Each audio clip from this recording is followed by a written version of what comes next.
eso, Nos están pidiendo sacar la corriente IC. una beta de 100, entonces sería, bueno, y tengo RTH, que es igual a 39 por 3.9 sobre 39 más 3.9. ¿Cuánto es? 3.545.45. Ok. Ojo, siempre acuérdense que cuando ustedes hagan un paralelo, para que ustedes sepan que estuvo, bueno, rápidamente pueden saber si está bien o está mal, cualquier resistencia que les dé debe ser menor a cualquiera de las resistencias que estén haciendo en paralelo.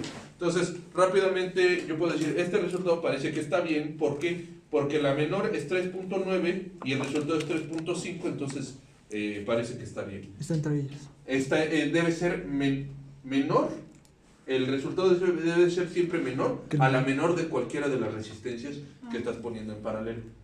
¿Sí? Entonces, la menor es de 3.9.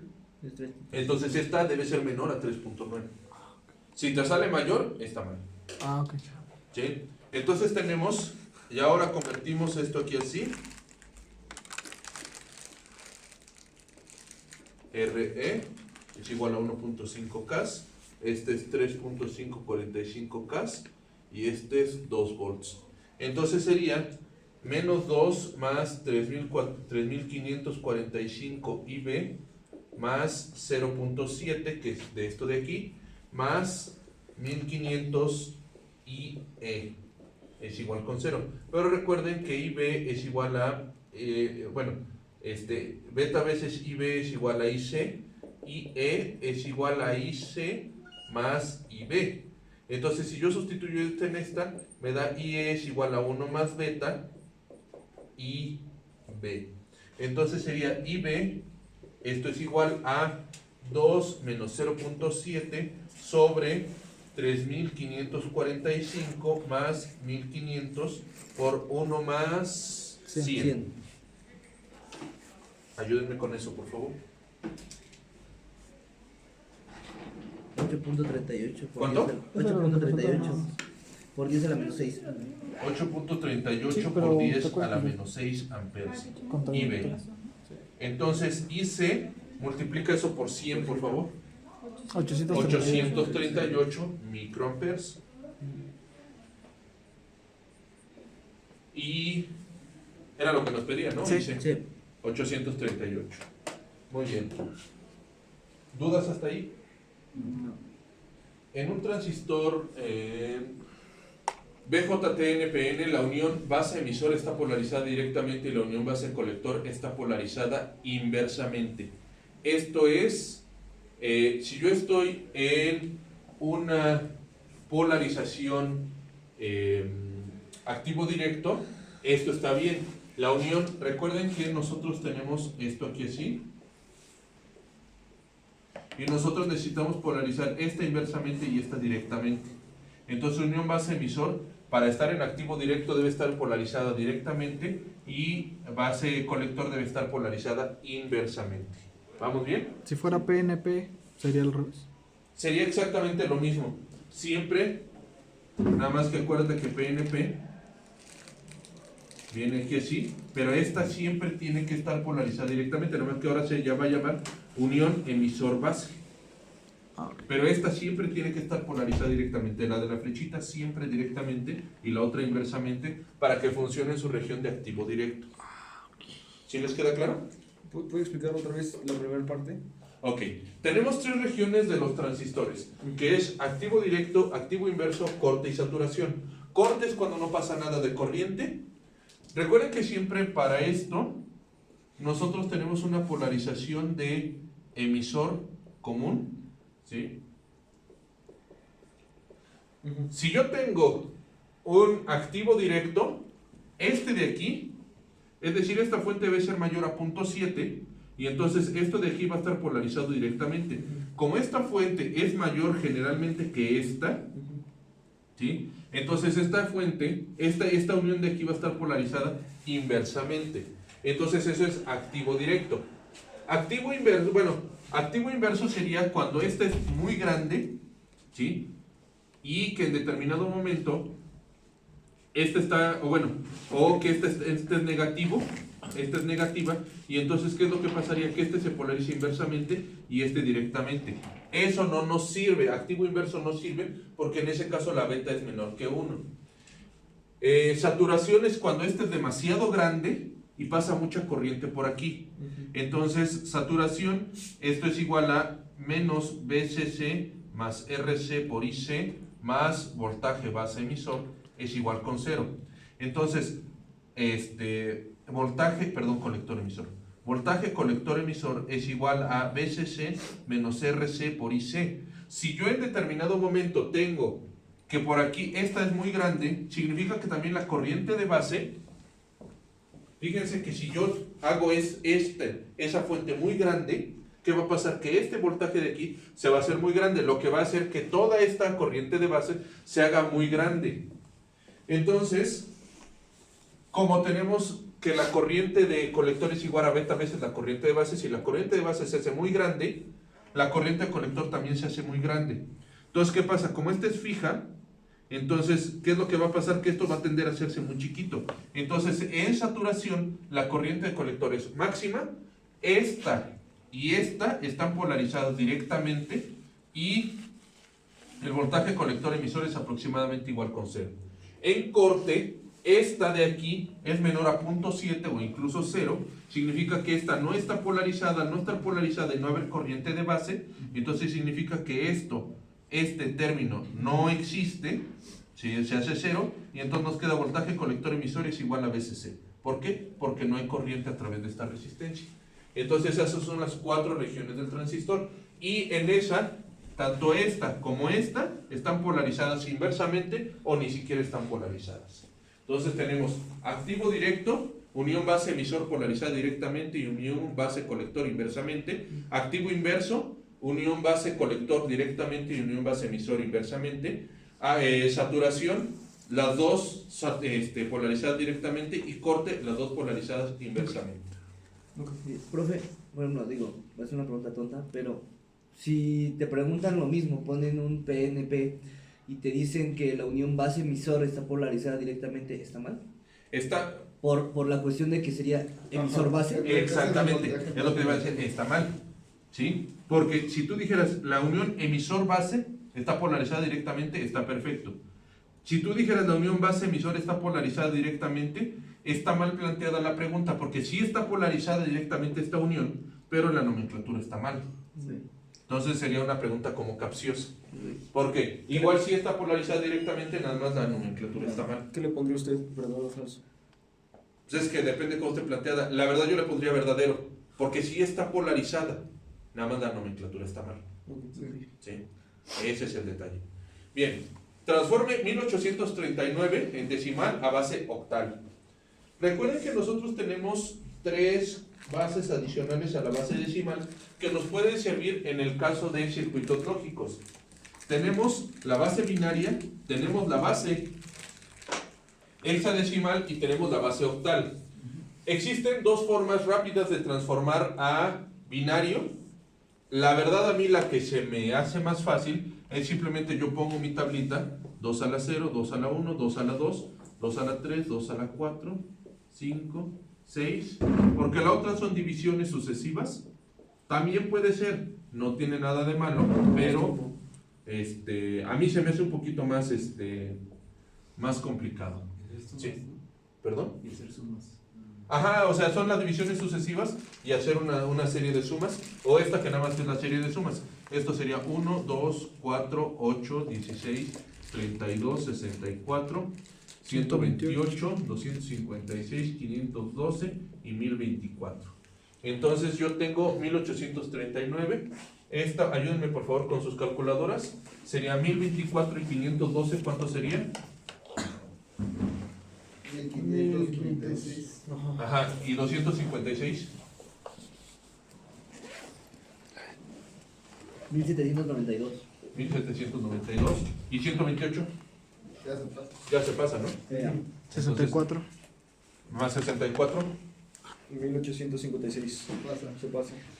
32. más 32. 1824. Sí. Bien, 16 se pasa.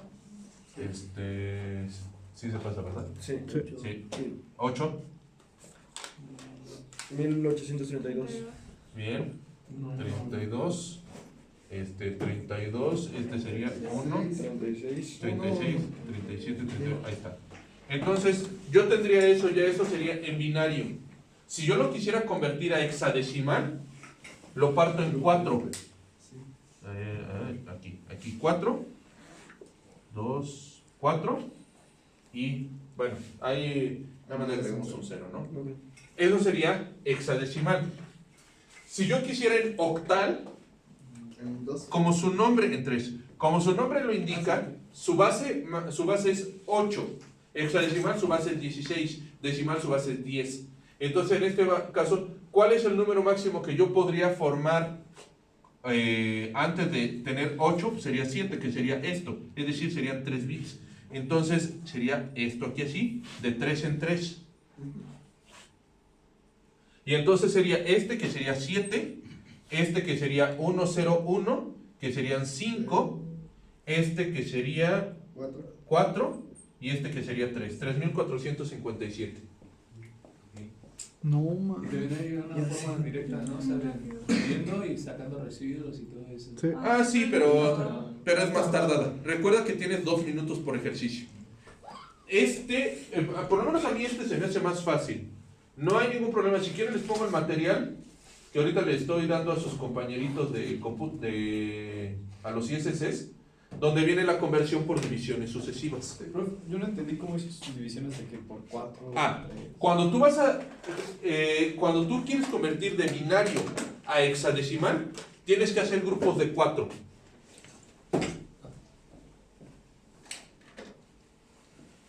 Si tú quieres convertir este número binario a hexadecimal, tú nada más tendrías que decir, este es el primer dígito, este es el segundo dígito, y este es el tercer dígito, en grupos de 4. Si tú quisieras octal, tiene que ser en grupos de 3 dígitos, de 3 bits. 1, 2, 3, 4. Pero ¿cómo sabe que de 3 y de 4? Lo que pasa es que, acuérdate, ¿cuál es el número máximo que tú puedes llegar hasta hexadecimal? ¿Cuánto es? 15, ¿no? ¿Estás de acuerdo? ¿Cómo formarías 15? Sería 1, 1, 1, 1, ¿estás de acuerdo? Entonces, si tú ya pones 1 adicional, pues tú ya tendrías 1, 0. Entonces, el número máximo que puedes formar sin ocupar 2 dígitos son de 4 bits, que sería 15, que sería F. Entonces, por eso sabes que es en grupos de 4. Ahora, en la base octal, cuya base es 8, sería lo mismo. Esto te da 7. Si tú ya te pasas a esto, ya sería 8, pero ya es como el siguiente, ¿cómo se llama? Como el siguiente número. Entonces, nuevamente, en este caso sería de 3, porque con 3 bits es lo máximo, a lo máximo que podrías llegar antes de cambiar a 1, 0. ¿Sí te queda claro? Ok. Bien.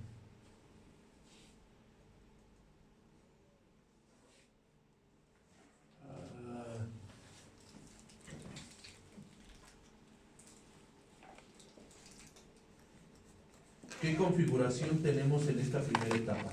Es un inversor más un sumador. Este de aquí es un inversor, ¿sí? Y el otro, ¿qué configuración tenemos? Es un sumador. Entonces, a fin de cuentas, nosotros tenemos, ¿cuáles son las opciones?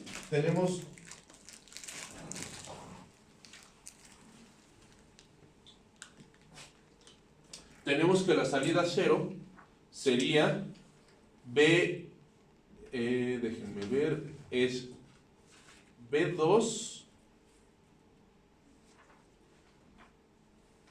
este de aquí no es, porque B0 es la salida. Tenemos R2, que es la de retroalimentación, siempre es la que va arriba. Entonces, tiene que ser esta de aquí, esta no puede ser. Recuerden que la de retroalimentación siempre nos va arriba del cociente. ¿Sí? Entonces, aunque no nos sea tan fácil de visualizar, pues luego yo puedo saber, la de retroalimentación debe estar siempre arriba del cociente. Entonces, eso es. Entonces, es un sumador inversor, ¿verdad? Es un sumador inversor.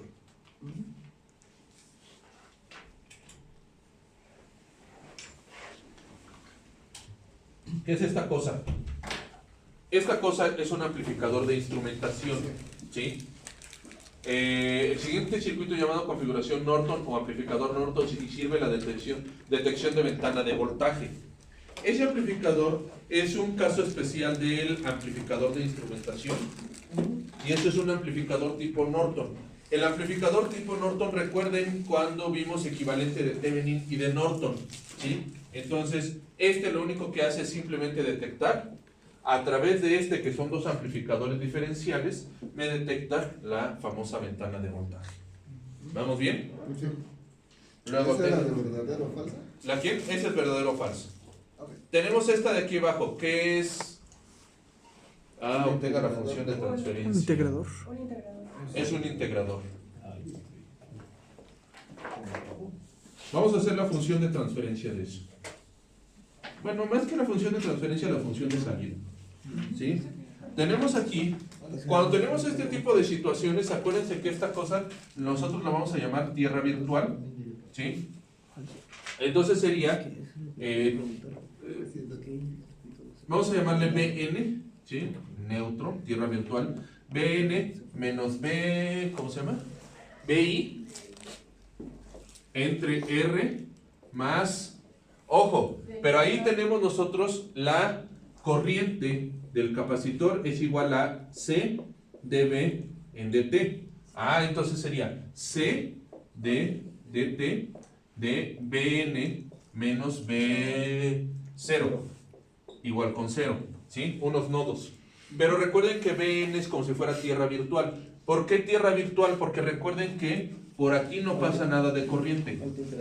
Alta impedancia. Al ser alta impedancia no pasa nada de corriente. Al no pasar corriente, el voltaje es 0. ¿Y dónde el voltaje es 0? En tierra.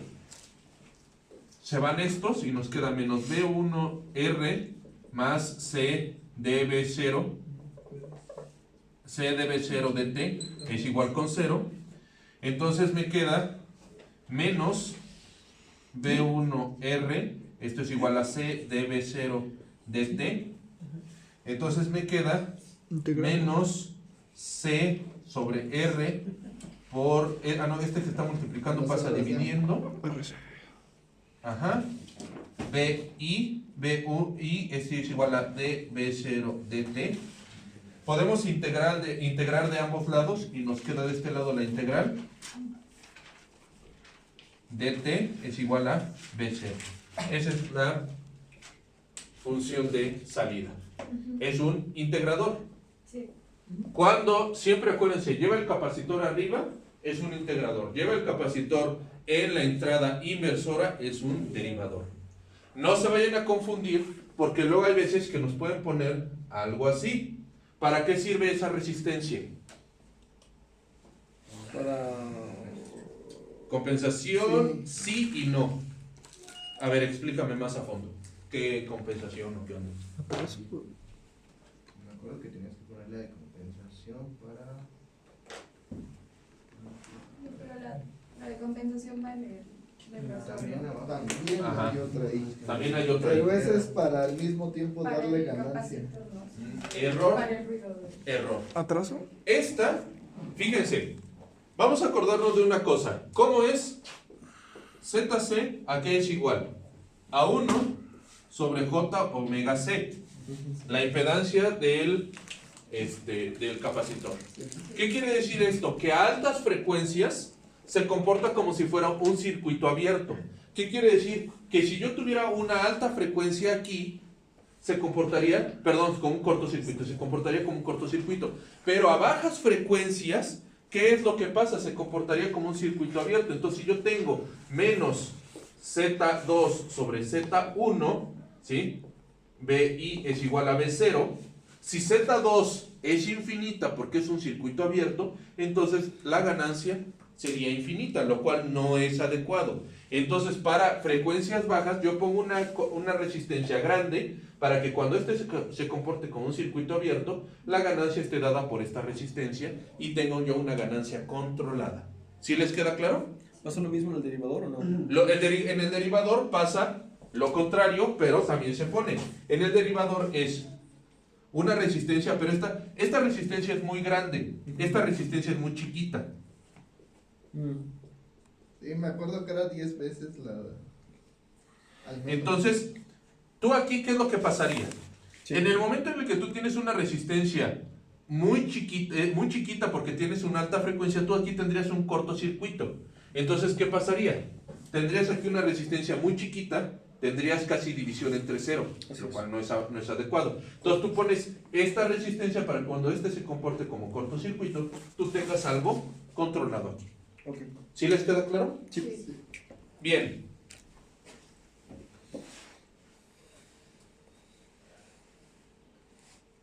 Este está divertido. En ese, Estos dos. el Ogata saca una fórmula para el factor de amortiguamiento que no viene en el formulario. A ver, déjame ver. Que no sé de dónde como la dedujo. ¿Está bien? Porque, Ah, o sea, se supone que el factor de amortiguamiento relativo va a ser igual a B Sí. más K por H entre 2 raíz de KJ. Pero no sé de dónde lo dedujo. Santo Lo niño. demás pues es álgebra. Sí, o sea, ahí lo que hay que hacer es hacer todo aquí nos están dando ya las constantes, entonces esto es algo que nos facilita las cosas. Ajá. Tenemos que hacer toda la simplificación completa y luego ya, pues es que en ese caso sí hay que apegarnos al Eso lo formulario. despejar. Eso lo despejar, pero en este caso sí hay que apegarnos al formulario, ¿sí? Ok. Porque a fin de cuentas, las personas que lo hicieron con base en el formulario. Es que no, en el formulario no viene ninguna fórmula para el factor de amortiguamiento que no dependa de ninguna de esas variables. Vamos a ver. Vamos a ver cómo lo podemos resolver. Bien, entonces en este caso, recuerden cuando yo tengo una cosa así, tengo por ejemplo G, tengo retroalimentación aquí así, aquí sería H, una retroalimentación negativa. Entonces, si yo quisiera hacer la simplificación de esto, sería G entre 1, Más como es GH. menos, sería más GH. Ajá. Entonces, en este caso, sería, como H es 1, sería K, bueno, G es igual a K sobre JS cuadrada más BS más K por KHS. ¿Sí? Sí, son dos Ks. Son dos Ks ahí pegadas. Entonces, aquí, en este caso, ¿qué es lo que yo podría hacer? Simplemente sería K sobre JS cuadrada más BS más KHS sobre 1 más K sobre JS cuadrada más BS más KHS, ¿sí? Y entonces sería K sobre JS cuadrada más S por B más KH más K. Luego, ¿qué hora es? No se va a hacer tarde para clase. Ok. Luego, ahí nos están diciendo que J es igual con 1, eso es una gran ventaja. J es igual con 1 y B es igual con 1. Entonces ahí nos dice, obtenga los valores de K y KH para un tiempo pico de 1 segundo y un sobreimpulso del 20%. Entonces tenemos un tiempo pico es igual a 1 segundo y un sobreimpulso del 20%. Nos vamos al formulario. Acá lo tengo, profe. Tiempo pico. Eso, profe. Y No se no está en la página. MP. No estoy en la página. Pero déjame ver en qué página era. ¿En qué página lo tienes? Es en la sección de 29. Esa es la memoria donde está cada cosa. El sobreimpulso, que sería sobreimpulso es igual a 100 E a la menos coeficiente de amortiguamiento pi sobre Raíz. 1 menos pi menos coeficiente de amortiguamiento al cuadrado. Ajá. Entonces ya sabemos que esto es 20%. Ya sabemos que entonces es 0.2 es igual a E a la menos coeficiente de amortiguamiento pi sobre 1 menos coeficiente de amortiguamiento. Ahí está. Déjenme ver si tenemos acá una bonita fórmula. No. Entonces tendríamos que despejar de ahí el coeficiente de amortiguamiento. Una vez que yo tengo el coeficiente de amortiguamiento, observen cómo esto es una ecuación donde me dice, acuérdense, es omega n cuadrada, es la forma canónica, es s cuadrada más 2 coeficiente de amortiguamiento omega n, esto más omega n cuadrada. Entonces, omega n cuadrada es igual a k y 1 más kn, esto es igual a 2 coeficiente de amortiguamiento omega n, que esto es igual a lo que nos salga ahorita. El sobreimpulso es el último término, ¿no? El sobreimpulso, Es W cuadrado. no, esa es la frecuencia natural del sistema. Ajá. ¿Sí? Entonces, de ahí tendríamos que despejar. Es MP. También tenemos ahí, vayan por favor al formulario. Observen que el tiempo pico es pi, aquí tenemos pi sobre omega d. Esto es igual a 1, que esto es igual a pi sobre omega n, la raíz de 1 menos coeficiente de amortiguamiento al cuadrado. Entonces no nos libramos de sacar el coeficiente de amortiguamiento. Hay un sistema de ecuaciones ahí. No manches, mejor nada más despejas de aquí. Esta es una ecuación con una incógnita y sustituyes acá. ¿Sí? Y entonces ya con esta fórmula ya también tienes omega n y sacas k. Y ya quedó.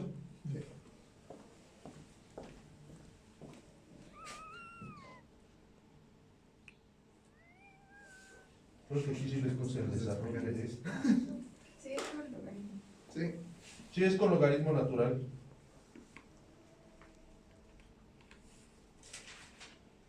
K es igual a 12.5 y KH 0.178. Nada más hay que despejar esta ecuación. Una duda. En el Logata viene otro inciso Ajá. para sacar que es tiempo ¿En de este? levantamiento. Ajá. Pero el tiempo de levantamiento tiene una fórmula con beta. ¿A qué se refiere con beta? A ver, perdón. Tiempo de crecimiento. Y es pi menos beta. Porque beta es un ángulo. El ángulo radianes. de la gráfica. Ajá, aquí está, mira. Te dice que es omega d Ajá. por coeficiente de amortiguamiento omega n, la tangente inversa. ¿Sí? Eso es beta. Eso es un ángulo dado en radianes. Y entonces es la resta de los dos. Ok. Ahora otra vez poco. Perdón, ya te manché tu formulario. Perdón.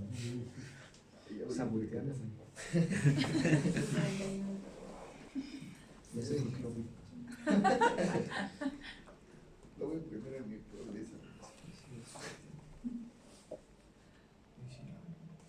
¿El sistema este de aquí es estable o inestable? Inestable. Inestable. Yo a primera vista podría decir que es estable porque este y este son del mismo signo. Pero cuando es un sistema mayor a orden 2, yo a fuerzas tengo que hacer el procedimiento. Y recuerden, siempre que me digan si es estable o inestable, tengo que hacer criterio de Routh-Hurwitz.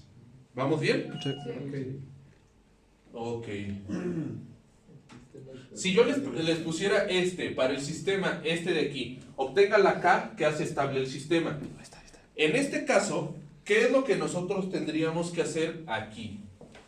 Primero que nada, siempre que vean eso, tenemos que recordar esto de aquí.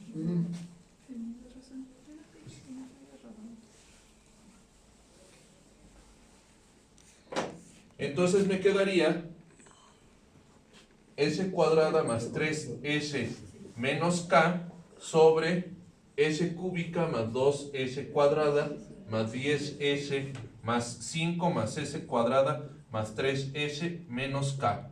Oye, ¿cómo supiste que era así? Porque a fin de cuentas recuerdas G sobre 1 más, como es retroalimentación negativa, es el signo más G por H. Pero como H es 1, entonces se queda esto.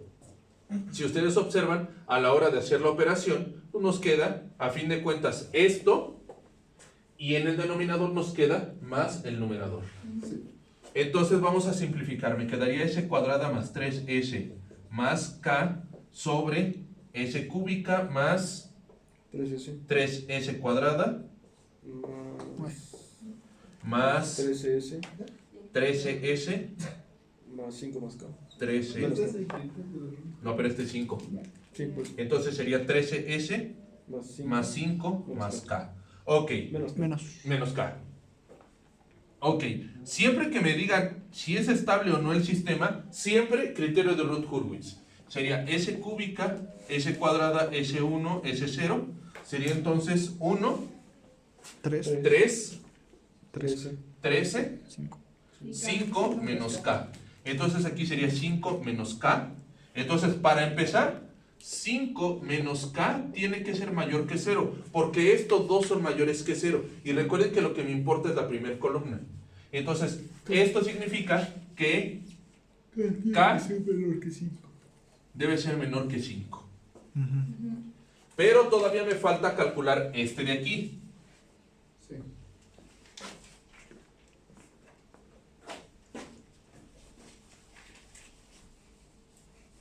¿Nunca puede ser igual a 0?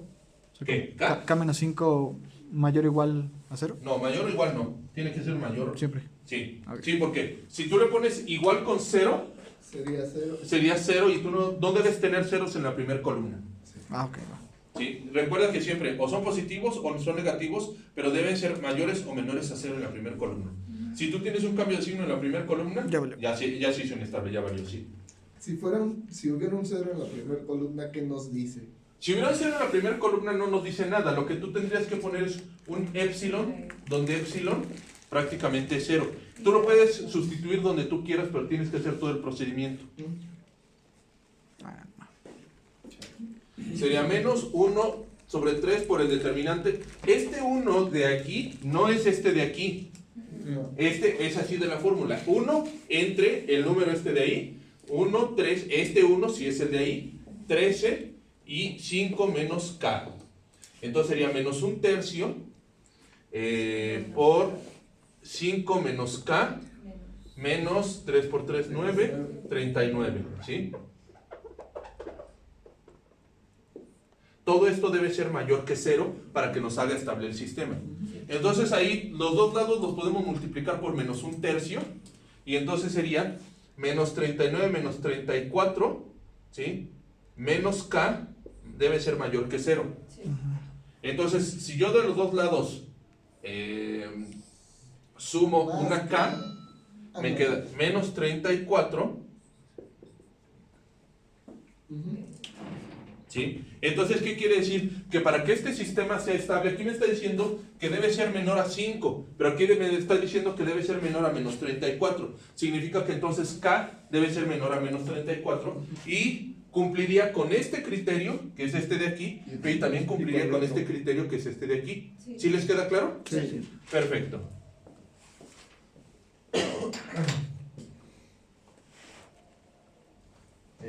Para el compensador de atraso, adelanto hecho con amplificadores operacionales que se muestran en la figura, ¿qué función cumple el segundo amplificador operacional de izquierda a derecha? ¿Es un qué? Por ahí dijeron desinversor. Inversor, ¿no? Me quedo con el desinversor.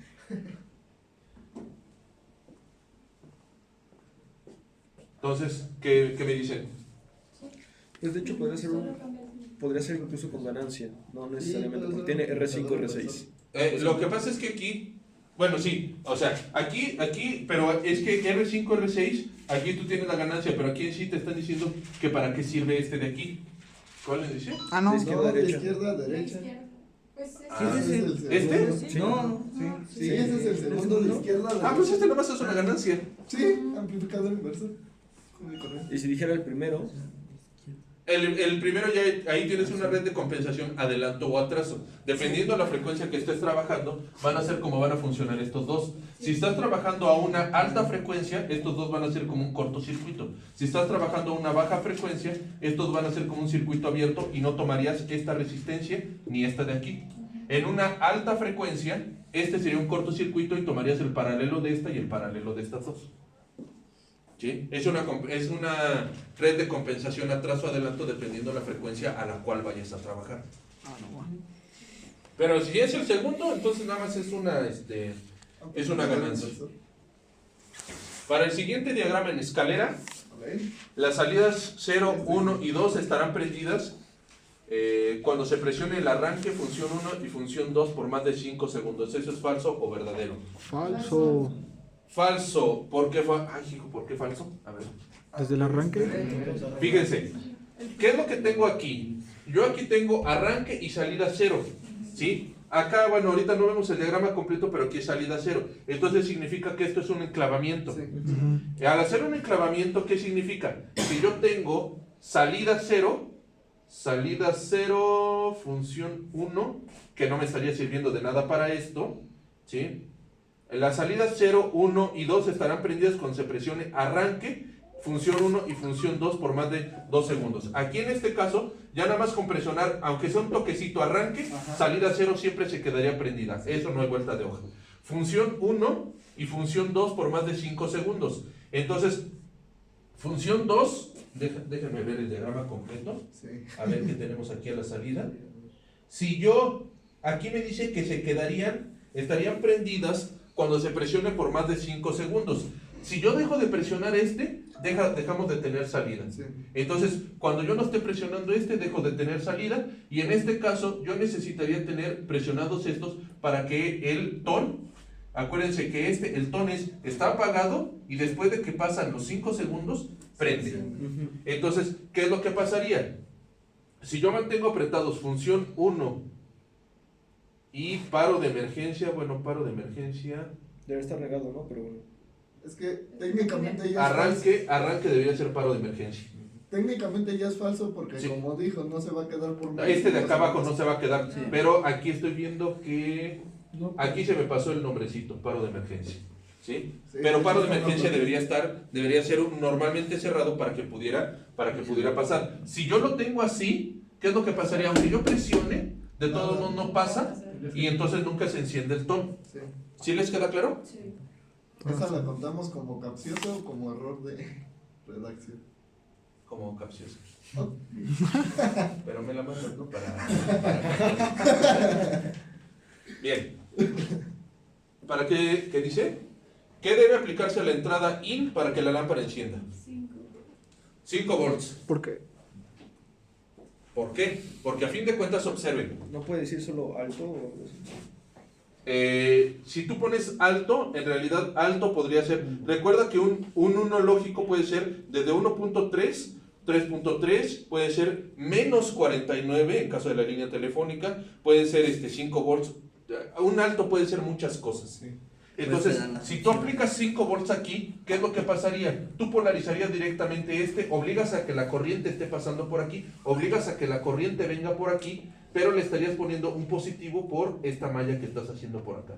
Entonces, si tú pones 0 aquí, estaría abierto, no pasa corriente por la compuerta, y entonces nunca se activa. Si tú pones 200 y tantos volts, pues a fin de cuentas, si los pones directos, pudiera ser, pero si los pones alternos, esto se estaría apagando y no sabes en qué momento se sincronizaría para que tú pudieras dejar pasar. Entonces aquí a fin de cuentas lo único que puedes poner es 5 y ya, para que tú pases con con esa malla que tienes ahí y permitas que la compuerta tenga una activación como corresponde, con un voltaje positivo. ¿Sí les queda claro? Tienes que conmutar para que los dos hablen. Bien, un último ejercicio por favorcito. O sea, puede que se ya. lo prenda y no pase. No puede que- El de control. ¿Cuál No, de control? hasta el último. Hacia el fondo. O sea, sí dice Ese como es. la respuesta, pero estaría bien que lo desarrollaran. Considera el sistema de control de tiempo discreto para la siguiente figura. Función de transferencia pulso.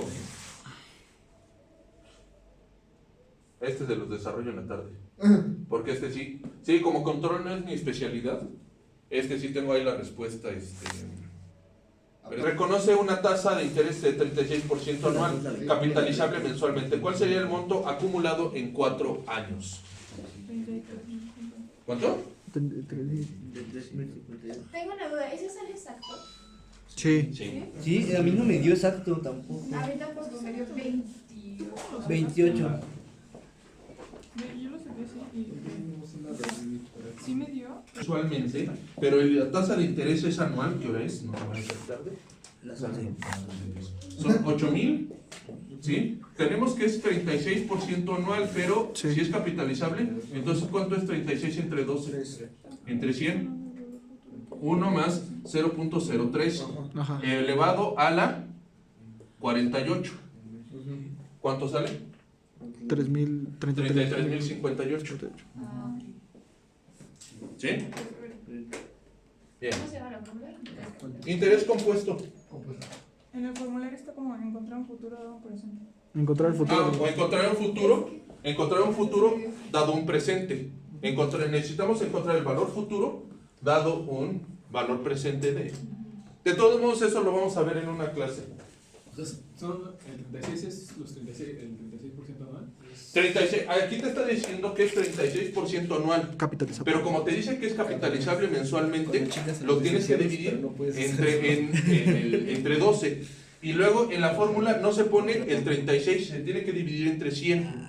Y entonces sería 1, sería 3. Entre 100, 0.03. 1 más 0.03 por el valor presente elevado a la número de periodos de anualidades, que en este caso serían 48, porque son 4 años por 12 meses. Él te va a contratar para instalar Windows, tú lo contratas para hacer eso. Bien.